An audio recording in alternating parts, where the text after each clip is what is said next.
Hello, everyone. I am Cheryl Monique, and this is the Nappy Frappe Coffee and Politics. And so we are just one day. Okay, I'll give it a second. Oh, hey, okay, great. Nat is with us.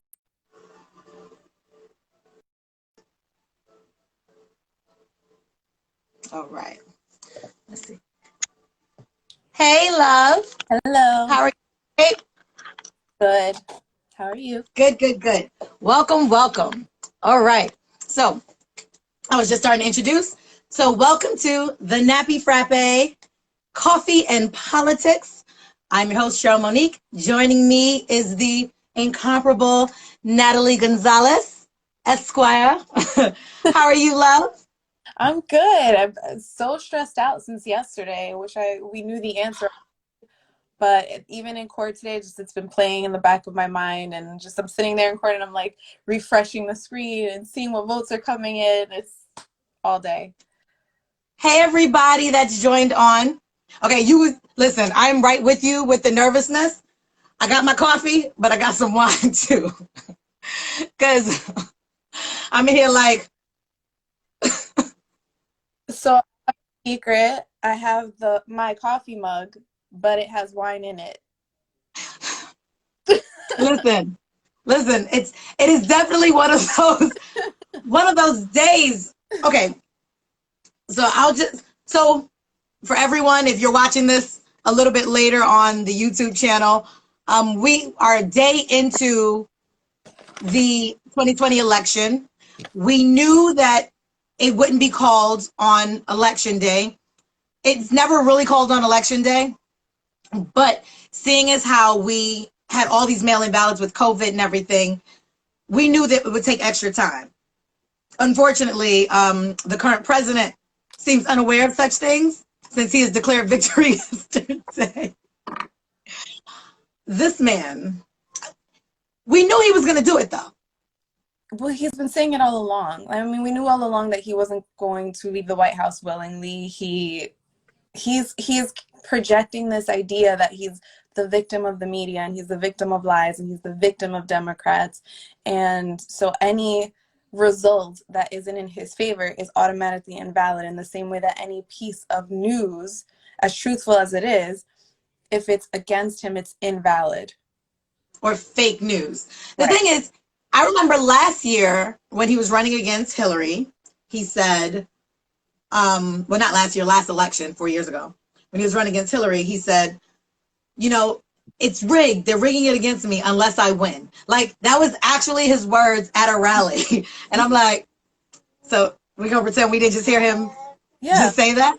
Yeah. And so he went on to conduct himself that way for the rest of the presidency, where it's just like dictator. I call him dictator light just because he hasn't fully tweaked our democracy in his way. But I mean, he absolutely wants to be a dictator, and he's looking to contest the votes in Michigan. He's talking about contesting the votes in Pennsylvania, and it's actually I'm sure he will all of it. Right. It's actually one of the topics I wanted to mention about Pennsylvania. So with Pennsylvania, they're reporting that their process has never been more transparent than this year.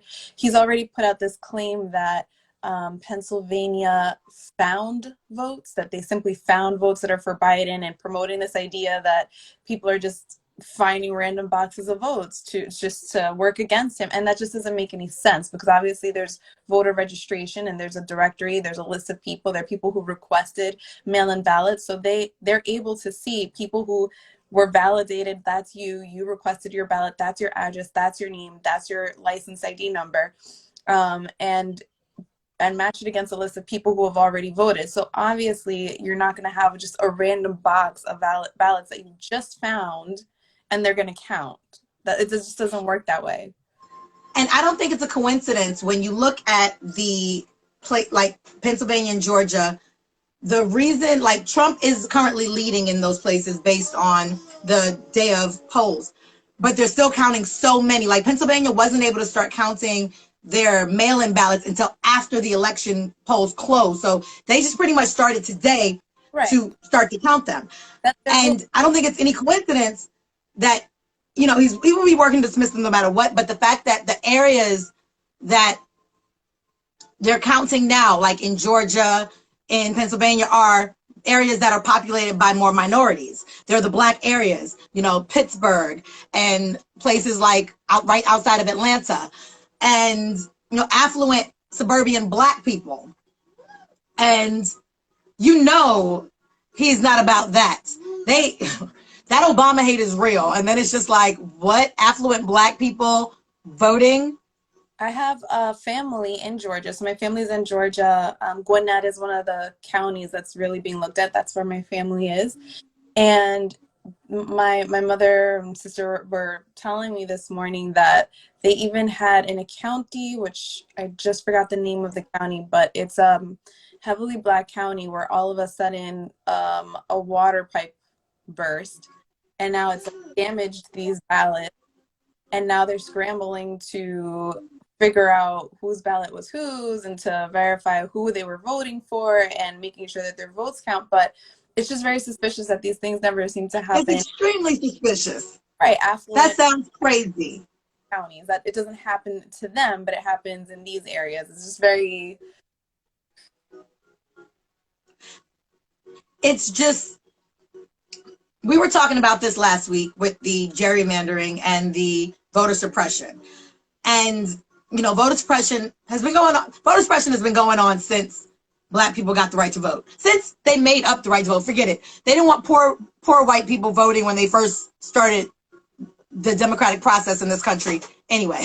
So it was never meant for anybody. That's why it's on a Tuesday, because it was never meant for anybody but the rich elite to vote in the first place. Hey, everybody, thank you for joining in. But and if you have any questions, please feel free to ask. Either Natalie or I will answer you. But it's clear that they had no intention on us voting anyway, but the way that they are so focused on stealing these votes, like Trump is, he's corrupt on all levels. The corruption isn't new. But it's almost like I'm clutching my pearls at how blatant they're attempting to steal this vote. And even, which is why I think I was scared that it wasn't a landslide, because I knew without a landslide, we were in for hell for the next couple of months. Well, he's also contradicting himself, because he wants to stop votes where he's losing. He wants to keep counting votes in places where he's winning. So it seems like Trump just wants to count Trump votes, and he wants to stop any other kind of vote. And so this kind of power grab is just so blatant, and he's going right to the core of our democratic process. And I just don't understand at this point, even for people who have just been diehard Trump fans, who I haven't understood them all along, but seeing him blatantly do this and certain votes, certain people's votes just won't count. It's so un-American. I don't understand how that same base that's so patriotic and claims that they're the real Americans, that they're the real patriots, could support any of this charade of this power grab and discounting any votes, any valid votes, because these people voted legally within their states. The states are allowed to set their voting process, and if their votes came in and they're valid and they're legal, they should be counted. There was never a rule that the vote had to be counted by the end of election day. It had to be done by Tuesday night. That's never happened. Every election, we know that days later there's still vote counts rolling in, and this is normal. This is part of our process. The thing is, when they say real Americans, they mean white Americans. And in that, they've convinced the poor white Americans that includes them, when it really doesn't. Right. They're just as disenfranchised as the rest of us. But it becomes like a football game where you throw out all, like, if I were just to see someone get just hurt, knocked down, head crushed, head bang, I'm like, a young 20-year-old, it's like, oh my God, is he okay? When I'm watching football and that person is on the other team, or the team I'm playing against, I'm playing fantasy football and he's the guy who I'm against this week's quarterback, I'm like, please be out of the game. Like, I'm almost rooting for his injury. And it goes against my decent nature, my common sense core. And that's kind of what's happening with America. And it's like, I know that I would like to be in a country where I have the right to vote. Right. But if you're going to take the right to vote from them, it means I get what I want, or my guy wins. Right. Because the right wing has built up white resentment. I mean, forever, since the Civil War. But they've kind of cultivated it into Trump's base. And when they say real Americans, they mean white Americans. And they mean white Americans that are going to vote the way they vote, because white Americans that ever side with people of color or equality are traitors. They'll kill them too. Like, right. I feel like for a lot of these poor, because the wealth gap has grown so much under Trump, and I feel like a lot of these poor working class white people are just that are voting for Trump are clinging to their privilege because they don't really have much else left, and it's like the one thing that they can cling to, that they can lord over anybody else, that they feel like they belong here more than anybody else, that they're the most American. And the reality is, if you're supporting a man who is trying to grab power in this way and really just undercut our democratic process, you really need to question yourself. Are you really for democracy, or are you for fascism? The thing is, their whiteness is their currency. And so it's like, if I'm already poor and in an area without a lot of opportunity, and I'm competing with everybody around me with the job, and now you have all these black people who are no longer slaves who are also competing with me for work. These immigrants who have come here who are also competing with me for work. If my whiteness is going to get me the job, if that's going to be the thing that pushes me over, good. I want to feed my family. And so if this is my sense of currency, it's valuable to me. It's very, very valuable to me.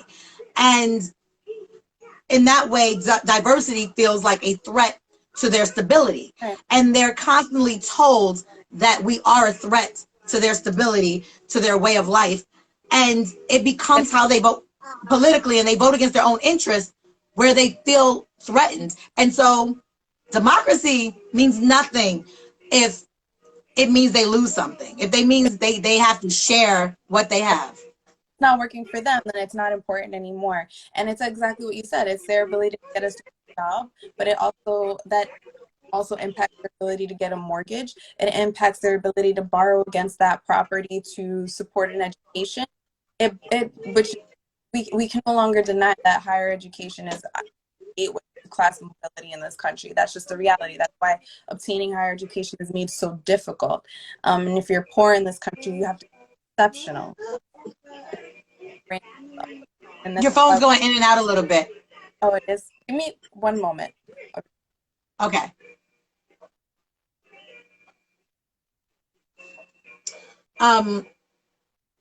So I want to thank everybody for joining in. Let's see if, I don't know if anybody has any questions or anything. Working now?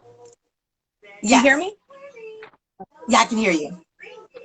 Okay, so no, I was saying that it impacts all of these things, and one kind of domino effects into the other. And even your local, the area that you live in, obviously that has a direct impact on the quality of the schools that you have in your area. So it impacts your ability to create generational wealth. And so we've already seen how the Black community and other minority communities were really restrained from having sort of mobility. And these people, whether they fully understand that or not, they do understand that there is power in being white in this society. That doesn't cost them anything, that they were born into, feel entitled to it, and they're the real Americans because of it.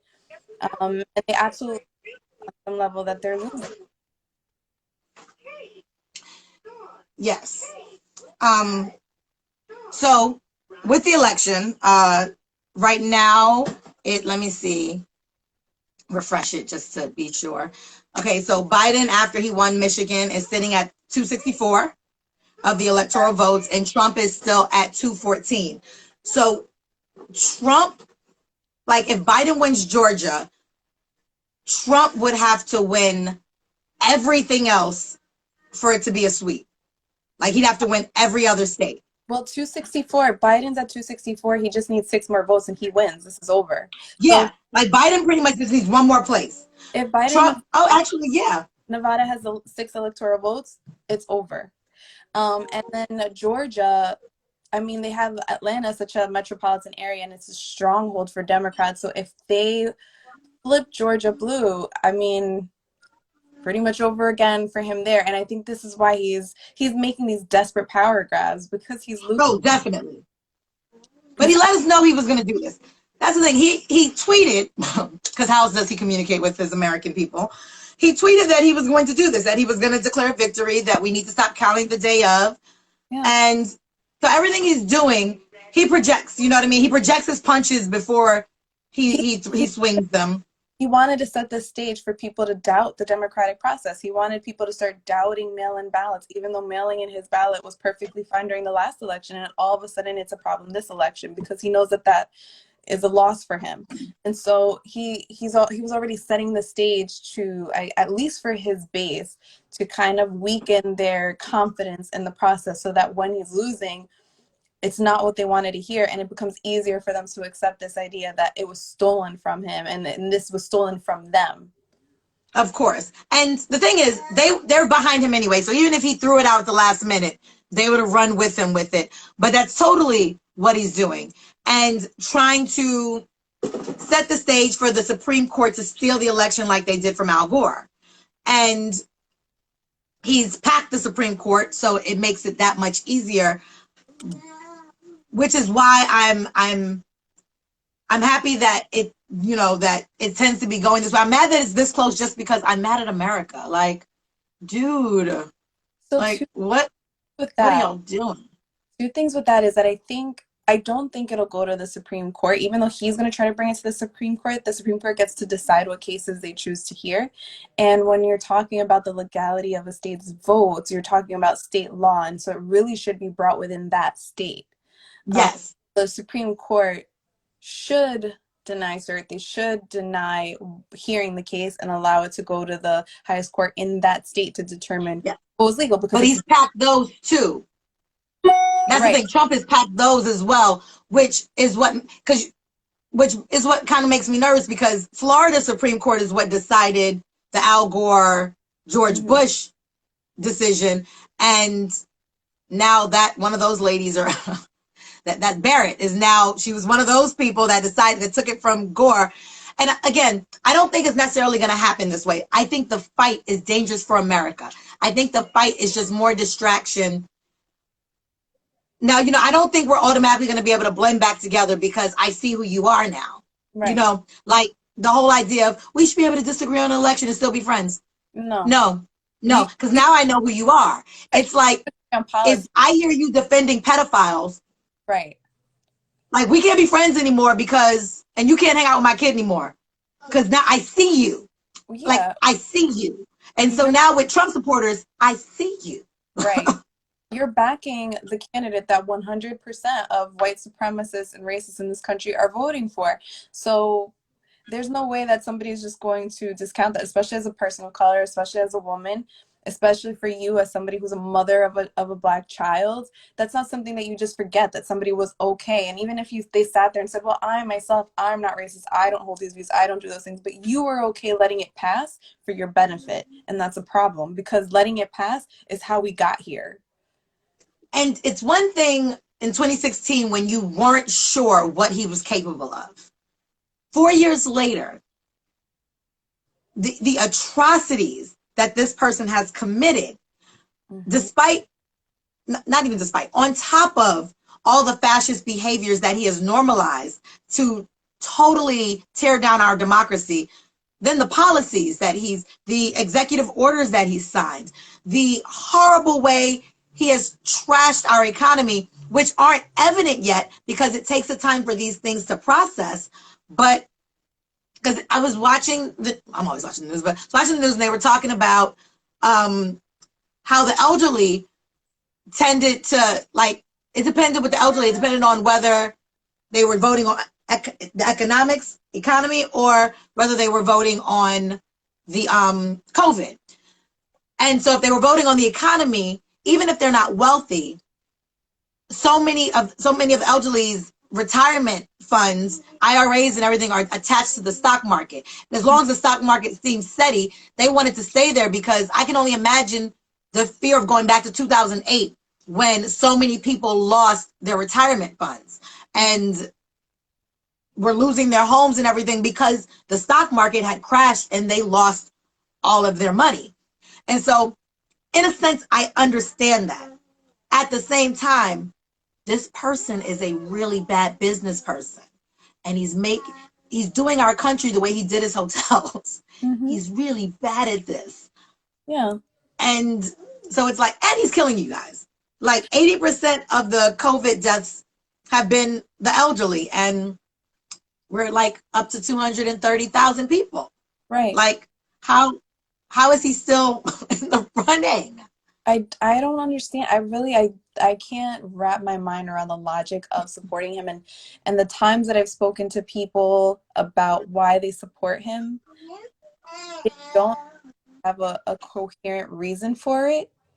They come up with these points that don't really say anything, don't amount to anything. There's nothing they can validly do and say, oh yeah, I could understand why. And then even now with a lot, like, Biden's been getting a lot of flack for his that he wants to raise taxes on people who over 400,000. People complaining about it, and I'm like, I know you're not making 400,000.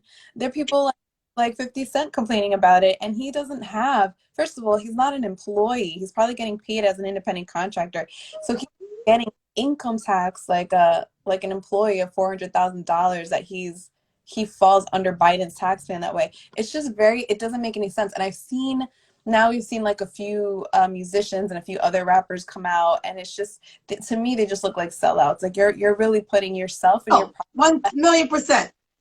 And I've seen wannabe big artists, smaller artists, because as you know, I work music, entertainment, supporting him as well. And I know they don't make anywhere near 400,000, and they're being sellouts for this.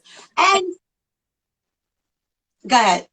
No, I was just gonna say, it's ridiculous to me. It's ridiculous that you're selling out to a community that you want to sell music to, that you want to be popular with, that you want them to relate to you, and you're selling them out for clout, to look a certain way for the internet, for Instagram. And it's crazy because he's a bad businessman. He's bad for, like, all your investments, sweetie. Because I'm assuming these rappers, entertainers have money managers who have then placed their money in the stock market of some sort, because cash in the bank don't make money. So I'm guessing they are buying businesses, investing, stocks, bonds, options, all that business. And if you're doing that, it's going to crumble. You can't allow this man, because you want to be wealthy past 4 years, past 8 years. And if you allow this person to keep making bad decisions, as he has been making, these tariffs, the tax cuts, all that, it's just like, and the tax cuts don't affect them. It's not rapper rich tax cut. These are corporation, billion-dollar, top super 1%. Like, no, like Lil Wayne, 50, you rich, you're rich. Widening that wealth gap is not helping them in the long run, because I'm promised it's not Jeff Bezos buying music. So it's these people who have to be able to afford your concert ticket, your new album, your new merchandise. Those are the people that are putting the money in your pocket. So if you're selling out that community and you're making it more difficult for them to build wealth, and more difficult for them to have some spending money to spend on the arts, shooting yourself in the foot. This isn't a sustainable way of going. This wealth grab just grew exponentially during this pandemic, which just shows you how our country is being run, that it's being run in the interests of the very rich and not in the interests of the majority of people. At all. And listen, I'm all for wealth. I'm all for being able to accrue wealth and build it. But we can't. And we definitely can't in a system that's breaking, that's broken. And speaking of broken, you know, along with, yes, Biden is doing well right now, and he definitely is projected to win. I'm assuming in a few days he'll be officially our president, and Trump will just be the fighting loser in the back. We have not gained the Senate, and it is getting really, really thin that we will gain a majority. It's looking less and less likely. And the people that have regained their position, their seats, shouldn't have. And it just shows how feckless Democrats, corporate Democrats are. And because the people that did retain their seats are the progressives. And yet we keep getting, nobody is more aggressive to progressive candidates than centrist Democrats. They kill us before we even get to the Republicans. When we get to the Republicans, we win. But they don't want us at the table with them. No. They want to treat us like the children at the kiddie table on Thanksgiving, where it's like, you guys sit there, we'll throw you some scraps, but we'll include you in our number. You just make sure you come out and vote. So we'll include you in our number. You get the base riled up, but you can't sit at the big table. And so when AOC and Ilhan and everybody was just, they're over in the children's table with their tablets, like, okay, world, this is what we're doing now. Now everyone, like, they lose their mind, and you're not supposed to run against an incumbent. Right. Yet Pelosi had no problem putting people up against progressive incumbents. Right. And now, like, we needed the Senate. And what's going to happen, my prediction, you know, hope I'm wrong, but I think what's going to happen, Biden is going to win. He is going to have a Democratic, not overwhelmingly Democratic, but Democratic House, but a Republican Senate. And nothing is going to get done the way it's not getting done now. Mitch McConnell will stop. He's going to stay in the middle, licking Republican butt, trying to be the person that can bring us all together. And they're going to keep shutting him down like they did when he was with Obama. And the Democrats are going to learn nothing because they never learn anything. And so what's going to happen is they're going to do what they did to Obama, his first midterm election, where they try to duck and cover and move more towards the center, more towards the right. Because, like, no, you don't like those policies? We're not there for that. And people don't need Republican light. They have Republicans for that. Right. If they want to vote Republican, they'll vote Republican. Right. You being in the middle doesn't win over Republican votes. You got to be on the other side. And I think I might have spoken about that last week too. And I pointed this out, and I always say it again, because I think a lot of Americans really don't realize that our political center is not a political real center, where it's the right, that our mainstream is technically the right to any other nation, that candidates like and Bernie and Omar, like, are, but in any other country, they're just the normal left. And that's the problem, is that we don't have a true left in this country. Our left is really like Republican light. And so we're not really seeing any changes, because they keep trying to reach across the aisle and work with Republicans. And I've said time and time again, the reason why candidates like Bernie and AOC got so popular is because they reflected the pain and the voices of so many people in this country that just felt ignored, which is progressive, that progressive agenda that speaks to so many people, because it would benefit the majority of Americans. And we're sort of sacrificing that to appease moderates. And so I feel like, yes, we know that Republicans are our political opposite, but what's really kneecapping any progress on the left, that we keep trying to appease moderates, and moderates don't really get anything done. Like, I think the rare centrist moderate that ever accomplished much would have been McCain, and everybody knows him because he's such a rarity. But by and large, centrist moderates don't accomplish much for us. You know, like, and let's not pretend like this whole McCain love. Like, yeah, okay, he didn't allow tens of millions of people to lose their insurance, but he also resided over one of the most racist states, Arizona, which I almost moved to. Was like the last state to make MLK Day a holiday. Like, what is your resistance to a day off? Like, to me, like, there are so many things he voted against that negatively affected people of color. And I'm not just talking the crime bill, because I remember the 80s and the 90s and how scary the crack epidemic was, and how people were willing to sign anything if it seemed like it was going to be a solution, if it was going to stop something. Right. And yes, Bernie had hindsight, had foresight, and said, this seems like it's going to not work out.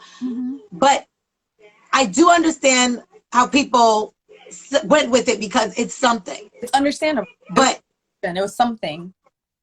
But there are a bunch of like affirmative action and equal opportunity bills and statutes that people like McCain voted against. And so it's like, McCain was still very much on the right. He very much, his daughter is his child. And if you listen to her speak, he very much raised a person like that, because this is how his America looks. His America gets to be spoiled and live in nepotism, and gets to be completely self-absolved and go America first. And we should blow things up and warmonger like everyone else. So it's like this whole centrist, we are the centrists, like the centrist Democrats are the middle of the road Republicans. Republicans are freaking Republicans. Every now and then they'll vote with us because it's for basic decency, and it's hard to ignore it used to be hard to ignore, like something like taking tens of millions of people's insurance away. Right. They need to keep. But Trump killed that. That's no longer a thing. Now you can put kids in cages. You can ignore a pandemic. You can give $2 trillion to corporations and then say we have nothing to save people during a pandemic. And that's what they did. And that's what Mitch McConnell. That's why I'm sad that Mitch McConnell won his seat again, because he's the one who really they pit him against Nancy Pelosi. And the first time we got a stimulus check, I think a lot of people really didn't realize that while the rest of America were getting like $1,200 for the month to survive, these corporations were getting billions in help. Billions. And so Nancy Pelosi, the Democrats, they agreed with that because people were desperate. They were losing their jobs and they had no way of paying rent. Nobody knew what was going to happen, how long this was going to last. But months have passed then, and she has really put her foot down and said, no, we're not. You're going to hold us, not going to hold that over us again, and give billions more again to all of these corporations, and just throw some pennies at the people and just expect them to be okay with that. It's not right. It's our tax money. We should have been getting checks every month. France was doing it. We're wealthier. I'm sick of this whole idea that progressives are socialist freeloaders that just want all this free stuff. It's my tax money, and I want to decide where it goes and how it's spent. More money into the freaking military complex? No. More money for corporate bailouts and corporate kickbacks? No. And we're deregulating their industry while giving them more money to poison our planet and kill us off, while not even making them at least pay minimum wage to the people that are keeping them going. Exactly. It's like, and then throw us a little check and say, there you go, we did something for you. And 1,200 months into a pandemic where we haven't been working. If I haven't been working for 2 months, what is $1,200 doing for me? And since then, nothing. Nothing. So it's just and I feel like the same thing happened with Trump's tax cut, where he created this huge tax cut, this huge tax break for the wealthy, and some people in the working class saw an average of an additional $50 in their pay for the month.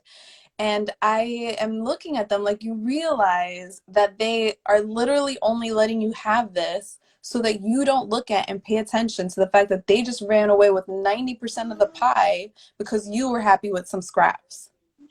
And that's the stimulus bill. And those scraps, if they read the fine print on the scraps, it's a deferring. It's a deferment. It's not actually a kickback. It's not actually a cut. It's deferred until they pay taxes later. So like, that has to still be paid. They're allowing you to make an extra little $50, $100, $200 on your paychecks right now. It's kind of like, I'm usually an independent contractor for a lot of the jobs I do. when I can pay my taxes up front, I pay my taxes up front because I'm aware that I'm gonna still have to pay it. Right. If I don't pay it now, it's not like, okay, I get an extra $300, dollars on the check and that's it. No, I get an extra $300, and then at the end of the year, they're gonna be like, all right, you owe this many thousands of dollars. Yep. I remember the first time I was a 1099, I didn't even know they weren't taking taxes. I wasn't paying any attention. I was just chilling. And they definitely froze my, and I forgot to pay taxes that year just because I usually made so little that I got taxes back. Mm-hmm. But it wasn't even like, I didn't have any kid or anything, so it wasn't a lot. So I almost just continued with my year and was like, I'll do taxes for like 2 years in a row. Ooh, they froze my bank account like, heifer. Where's our money? Yeah. And then there were penalties and all that with it. And it was just like, you got to pay on time. And so that little bit of money that they think they got, you didn't get that. Meanwhile, with Trump, you always got to read the fine print. But meanwhile, just like his wives with his prenuptial agreements, you got to read the fine print. It probably says he can rape you and everything in there. Because he has, and meanwhile, because he has $750 in federal income tax. Like that's ridiculous. That's low middle class people pay more than that every year. Easily. And then easily. I don't understand, because I actually had somebody mention the other day, like, it's alleged that Trump has businesses in China. It's alleged. And I'm like, sir, we know he paid over $100,000 in taxes to China. What's not clicking? He has business there.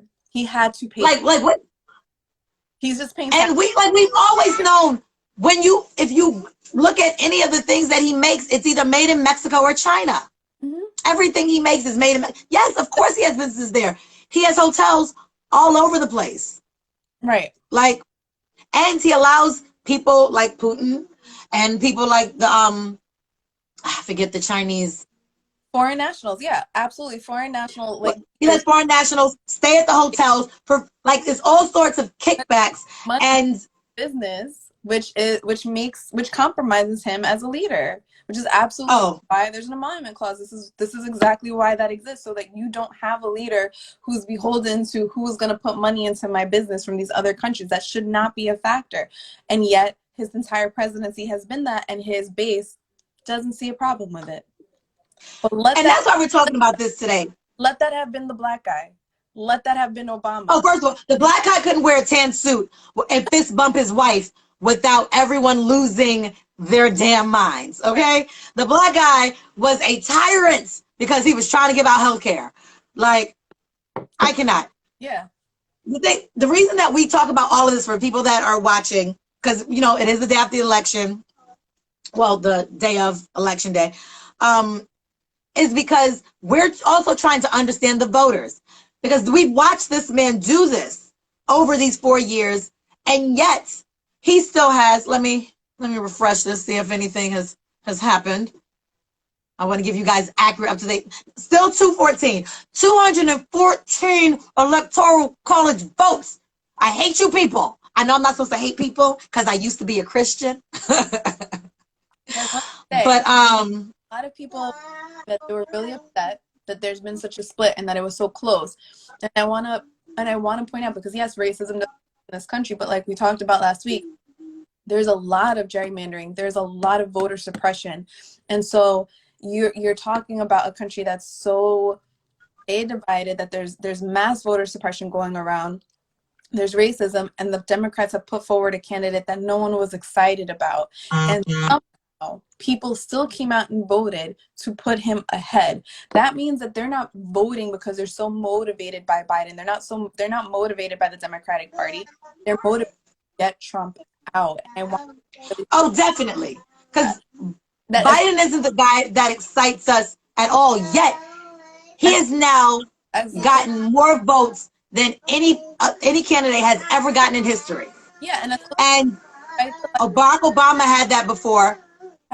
Despite the Electoral College having been close, he's well over 3 million votes in the popular vote ahead of Trump. So again, product of electoral college. This is a product of gerrymandering. There are a lot of people out there that showed that they don't want Trump anymore, and they're just their impact is being minimized, but not enough, not enough. And for the likes of Definitely not enough. they came out and they showed up. So Democratic voters really have to do more to overcome the loopholes and the obstacles that Republicans have created over decades. Oh, definitely, and continue to create, because I mean, Trump during Barack, the Republican Congress worked very, very hard to create situations where they can put him in a stronghold and keep him from electing or confirming his court justices and judges and all that business. And everything else they could keep him from passing. Mm-hmm. Executive orders they could try to fight and take to court and all that business. So it's just like, that was happening before. Then Trump came in and completely demolished the system. He made it seem like you're like, is there actually a system? Because I thought we had a system, and now I'm feeling like there's no system. Just and so with that, we are still getting out there, and they're not going to stop trying to kill our progress. And the more progressive step up, the more fight they're going to have in them, because they've been doing all this while fighting against the Democrats, corporate Democrats, the centrists, who don't fight back, who like have no capability of fighting back. Progressives fight back and they lose their mind. And progressives are harder to gaslight. Right. You know what I mean? Like, they try to gaslight you with the AOC, and she's a socialist. And I think I started last week to say the reason I call this show the Democratic Socialites, I started, but then I got off track trying to get Natalie on the call. I call it that because right-wing media labeled AOC as a Democratic Socialite. She's a Democratic Socialist, which pretty much means we are Democratic, but we believe that our taxes should help the people, that our government should be for working class people. And just like socialist economies, like in Europe, Denmark, and those places, we should provide health care. I say Denmark, like France is the same way. We should provide health care and education. That are socially funded programs, which is our education, our police departments, our fire departments, the roads that we build, that are socially funded programs, that how they're administered should be decided democratically. That's all that means. It doesn't mean that we have a socialist economy, but there are certain things, like for instance, that Bernie put forth that should be controlled in a democratically social way, because they help the society. And if you notice that they align perfectly with like the pursuit of happiness. So you have life, like something like essential, like water, should not be something that any company should just be making money off of. This, you're seeing like Nestle taking clean water, and Flint, Michigan is right there, and they're suffering because they don't have clean water, not even to bathe and not even to drink. That's what capitalism does, and that shouldn't happen in a democratically, socially run program. That wouldn't happen. Water in this very rich country that can afford to do that. Like liberty, we shouldn't have privately owned prisons. We have a mass incarceration problem in this country. People are profiting off of bodies being in prison, and they're typically we imprison 25% of the world's prison population is right here in this country. That's because people are making money off of people in prison. The overwhelming majority of people aren't there for violent crimes. They're not there for something to hurt somebody else. Then you have the pursuit of happiness is another thing. Bernie, when he points out that college should be free, community college, 3 years of college should be free. We pay enough in taxes that we can fund our education. If you choose to go to college or you choose to go to vocational school, we pay enough in taxes in this country that an educated public is possible, and money should not be the obstacle getting into school. That's the pursuit of happiness. So things that Bernie put to be run in a democratic socialist way are things that benefit society, because society is funding it. And right now that money is going to things that aren't helping us really, or helping us minimally, while it's very much enriching people that are already rich. And becoming and destructive. Our military industrial complex is not only expensive, it's destructive. Where we keep getting new weapons, we keep funding these projects that they build these buildings that they're supposed to be for our security, and then they get sold to a corporation. The weapons that we keep investing in, we either give them to some small police department that doesn't need them, or we give them to another country that we're going to end up fighting in a second against our own weapons. It's this constant.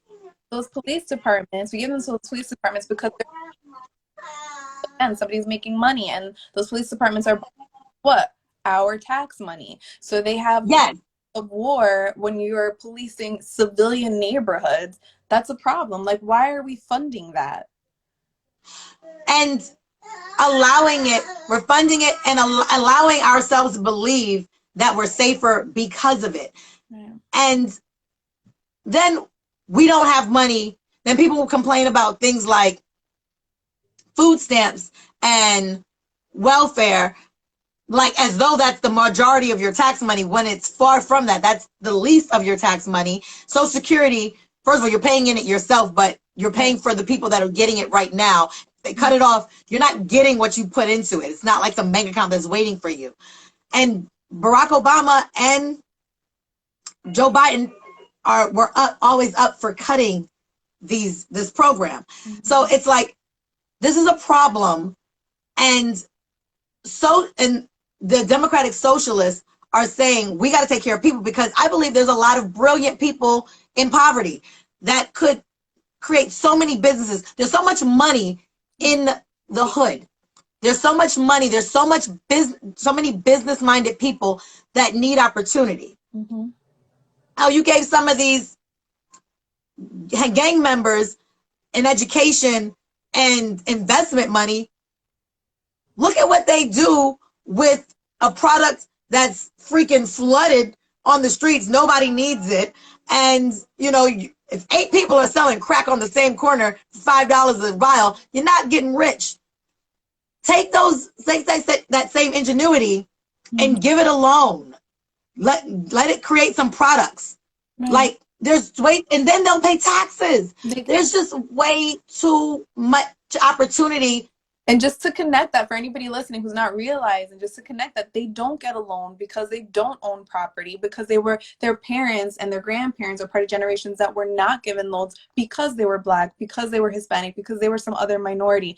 And so they were never allowed to build wealth. And so they had to create these other illegal, illicit opportunities for themselves. And it's very easy from a distance to sit back and say, well, you could have done something else. Well, I could have, and just as broke, and still can't afford anything. And as you can see, at least in New York, it's still very gentrified, and people are still very much being pushed out of things that used to be affordable for them that weren't even, it's not like you're living in a grand house, and it's becoming even more difficult to stay there. So it's just very entitled to look at it from a distance and say, well, you could have done this with yourself, or you could have done that. Not everybody has that opportunity. And when you have poverty, again, like we spoke last week, you have poverty like that, people will pick up vices to cope with the depression, to cope with the stress, to cope with the anxiety of what's happening.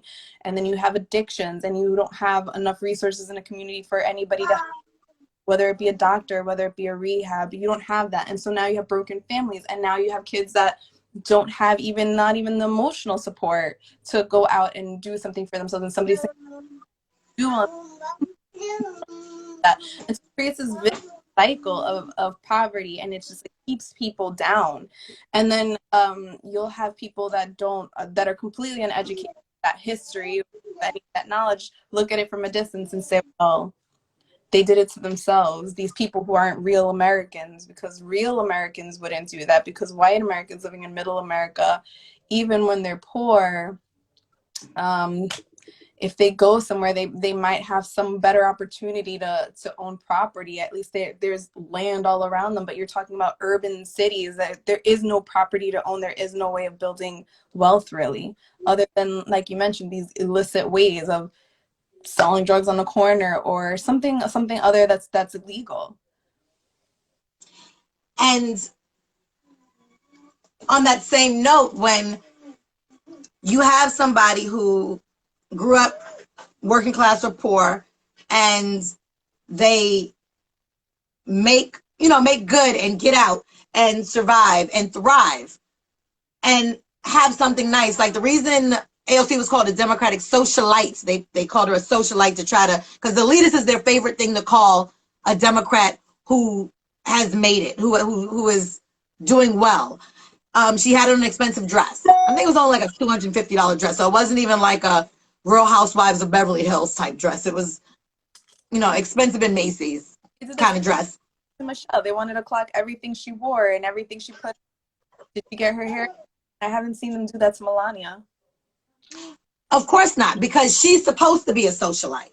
Mm-hmm. And we're pretending to be socialites, which is why I decided to call this a Democratic Socialites, because we are democratic socialists that are thriving and seeking to have our whole communities thrive. We all want to wear really fancy things. We like diamonds and pearls, and I want all of us to have them. Every single person, because I need the possibility to be there. I need that if people aren't succeeding, that it's actual lack of drive, lack of focus there. Not lack of drive when everything in your life has been systemically set up to suppress you. Right. And we have to have opportunities. You can't say people are turning down opportunities when they don't know they exist. Mm-hmm. It's like the allegory of the cave, where it's like, oh, you got a utopia behind you, but they're chained and staring at a wall, and they've never had the opportunity to turn around. They don't even know that exists. And those of us that might know it exists, we think it only exists for white people, real Americans, because white supremacy is definitely tied to bigotry, but it's not always about the bigotry. It's about the narrative. It's about the narrative of white being the supreme, being the end all be all. And if you are raised poor and black, you are made to believe that white people are innately smarter and better, and they belong here. Assimilation is the only way to get there. Yeah. And assimilating means becoming a Republican and then shitting on everyone that's still in need. And it's just sick. Buying into that narrative of yourself and your community, that they just didn't try hard enough, that they were motivated enough. I have friends that I've been to law school with who admitted to me, also being Hispanic, that growing up, they believed in that idea that, well, if they just worked hard enough, they would do well, and these other people aren't doing well because they just didn't work hard, they're lazy. And they bought the idea that the Latin community was lazy and uneducated and just not smart and just not on the things that mattered and trying to build wealth and trying to better themselves. And she really had to grow up and realize that that's just not true, that there are so many systems in place that keep this community down, and so many people aren't able to navigate that. Like, she was very lucky. Her mother and father were kind of able to life and kind of like navigate around that, but so many families just don't. They don't have that opportunity. They don't have the same opportunity. They don't have the same jobs. They don't have and again, like I always say, you create these situations and then you point at people who made it out. Like you can point to a Barack Obama who had a single mom and still make it all the presidents. But what you is that these people had to be do so. Barack Obama is extraordinary. He is not ordinary. He's not people. And it's not fair for most people in the community. Everybody by definition cannot be extraordinary. And so it's not fair. No. Somebody else just doesn't ever get to break out of poverty because they're not Barack Obama. Going back to school as in my 30s was just a little bit like, oh, there is so much mediocrity around me. Like so much white mediocrity. And not that I have anything against white mediocrity, but Black people that want to succeed and get out of the systemic trap I have something against white don't media. have the You're always being measured against it, and it's not right. You're over here putting in your best, and you're putting in all the work, and you're being measured up against white mediocrity, and it always wins. So yeah, I would have a problem with it. exact like white mediocrity is like it's a part of the privilege of whiteness. That's a part of white privilege, is being able to be mediocre and live your life Because and just still be able to dream about getting a job and having a car and a house for your family.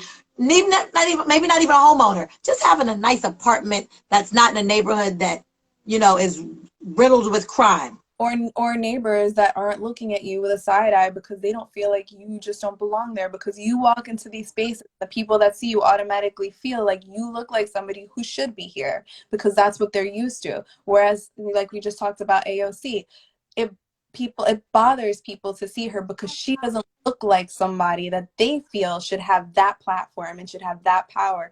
But another point that I was going to make about the Democratic Socialists, that they are overwhelmingly favored by the youth. And that's why I think that the tides are really changing, because in this digital age of internet, you have so many people that can find information so quickly. And that's why they're able to overwhelmingly support Democratic Socialists, because a lot of them can research and they things and they inform themselves and they share it quickly. And Yes. you have an aging generation that's just not as plugged in, and they're stuck on these old ideas, old incorrect teachings about things. Like, they don't know how to distinguish communism from socialism. They don't understand that socialism is a very broad term, that there's authoritarian socialism like what you would see in Venezuela, and then you have democratic socialism, which the US does incorporate, and other countries like France and Ireland and Sweden also incorporate forms of democratic socialism. They don't understand that there is no pure system anywhere in the world. Even a capitalist economy like ours is not purely capitalist, for good reason. There's just certain things, like our postal service should not be part of a capitalist system. It's a service. So the mail is important for everybody. It keeps everything going. So it should not be a system that should be for profit. And so democratic socialists, again, I know I've said this point before, but again, are making the point that there are other systems in our lives that benefit everyone and should not be for profit. We have enough money, the taxes that we pay, if we weren't putting it in the pockets of corporations or of the very rich, that would fund these programs in a way that they work efficiently and well for everyone, because that's what benefits everyone. Yes. All right, so it looks like we're coming down to the wire. I don't want to, last time we went 2 whole hours. So I want to keep these coffee talks to an hour. So we are going to close up now. But this is actually running into what I want to talk about next week. I wanted to talk about, because I feel like the whole point of this whole segment is to make politics more conversational for people that don't necessarily have these conversations, or for people that do have these conversations who are just looking to kind of tap in and engage with like-minded people like ourselves. And just But, huh? and people just looking to learn, who really just don't. Definitely for people that are looking to learn, who aren't necessarily exposed to all the ideas. And so that's why next week I want to talk about white supremacy in its way that it's systemic. I feel like people hear white supremacists and that you go straight to the Klan, MAGA, the militia, the white gangs. You go straight to the dangerous bigots, but there's so much, it's so much deeper. And so I want to talk about how white supremacy and white superiority are systemic. So next week, Natalie and I will be talking about the ways in which white supremacy is systemic in this country and how it affects everybody. So I want to thank everybody that tuned in today. We didn't get any questions from anybody, but I got a lot of waves, and I'm so happy that people tapped in. So again, I usually have my coffee. Since they know next week's topic, I hope people do send questions that we can cover for next week. Yes. So if you have questions about white supremacy, and again, you don't have to agree with us. We are here to have the disagreements because we like that. we like to argue our points. And right now we're kind of singing to the choir. But if you have a disagreement, please tap in. I would love to destroy your argument. No, but I would love to converse with anyone that is interested in joining in on our conversations. And if you want to kind of take a second and actually join in on one of our conversations, you can email me at thenappyfrappe@gmail.com. And maybe be a guest one day, get a little couple 5-10 minutes in, see what you got to say. If you have a really good question, I'll let you say it, and then Natalie and I will take turns ping-ponging you across the room. No, but I would love to thank everyone who tapped into the Nappy Frappe. If you are not following me on YouTube, please go to the Nappy Frappe on YouTube, and follow me on Facebook and Twitter. And thank you. And Natalie, where can they find you? Right here. Instagram. I don't have a YouTube channel, but I'm here on Instagram. I'll be here with you on Wednesday. Well, she is here every single Wednesday. You already see my name here, so I'm here. Yes. She's right here. So thank you guys. Thank you so much. Follow her because her political posts are awesome. They make my day. So if you like good political posts on your news feed, you definitely need to be following Natalie. All right. And so her name is on the comments underneath the post. All right. Thank you guys. Thank you, Natalie. Thank you. Bye. Thank you. Enjoy your wine. No, I'm almost done right here. I'll see you next Wednesday. All right. And I've got to pull down my skirt. And again, thank you guys for following the Nappy Frappe. And I look forward to hearing from you guys, and leave your comments underneath the post if you have any more questions. Thank you.